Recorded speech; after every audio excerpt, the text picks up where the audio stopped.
ஒரு அம்மானால இப்படி இல்லாம பண்ண முடியும்? வாய் பேச முடியாத தன்னுடைய 6 வயது மகனை முதலைகள் இருக்கும் கால்வாயில ஒரு தாய் வீசி இருக்காங்க. இந்த சம்பவம் பரபரப்பை ஏற்படுத்தி இருக்கு. கர்நாடகத்துல வாய் பேச முடியாத தன்னுடைய 6 வயது மகனை முதலைகள் இருக்கிற கால்வாயில தாய் வீசி இருக்காங்க.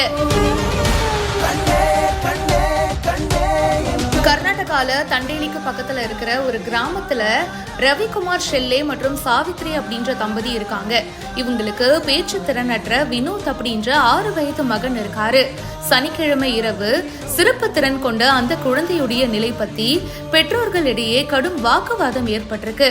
இதனால விரக்தி அடைந்த சாவித்ரி தூங்கிட்டு இருந்த தன்னுடைய மகனை தூக்கிட்டு போயிட்டு பக்கத்துல இருக்கிற முதலைகள் நிறைந்த கால்வாயில வீசி இருக்காங்க.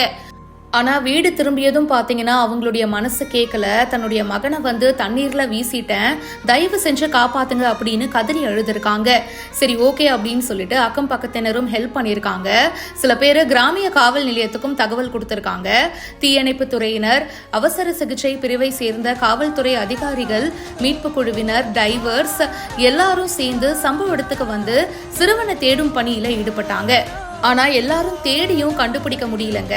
நேர்ல பார்த்த சாட்சியான சந்தோஷ் சொல்லும்போது மீட்பு குழுவினர் மறுபடியும் சண்டே காலையில சர்ச் பண்ணும்போது சிறுவனுடைய உடல் பாகங்கள் கண்டெடுக்கப்பட்டுச்சு அப்படின்னு சொல்லியிருக்காரு.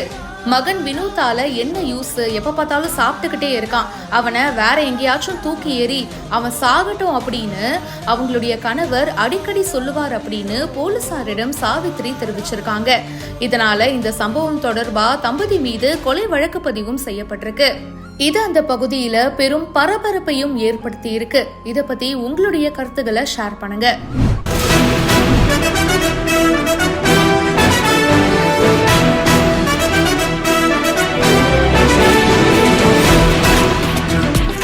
வெயில் ஒரு பக்கம் போட்டு தாக்கிட்டு இருக்கு. இந்த நேரத்துல ஒரு ஆட்டோ ஓட்டுநர் ரொம்ப வித்தியாசமா யோசிச்சிருக்காரு.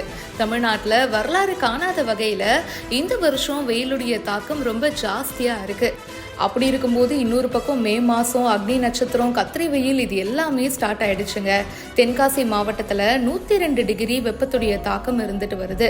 வெப்பத்தை சமாளிக்கும் வகையிலும் தன்னுடைய ஆட்டோவில் பயணிக்கும் பயணிகளை பாதுகாக்கும் வகையிலையும் தென்காசியில இருக்கிற ஒரு ஆட்டோ டிரைவர் ரொம்ப சூப்பரான விஷயம் பண்ணியிருக்காரு. தென்காசி பக்கத்துல குத்துக்கல் வலசையை சேர்ந்த ராஜசேகர் அப்படின்ற ஆட்டோ உரிமையாளர் தன்னுடைய ஆட்டோவுடைய மேல் பகுதியில தென்னை ஓலையிலான 2 தட்டிகளை கொண்டு இப்படி ஆட்டோ மேல போட்டு சூப்பரான ஒரு ஐடியா பண்ணியிருக்காரு.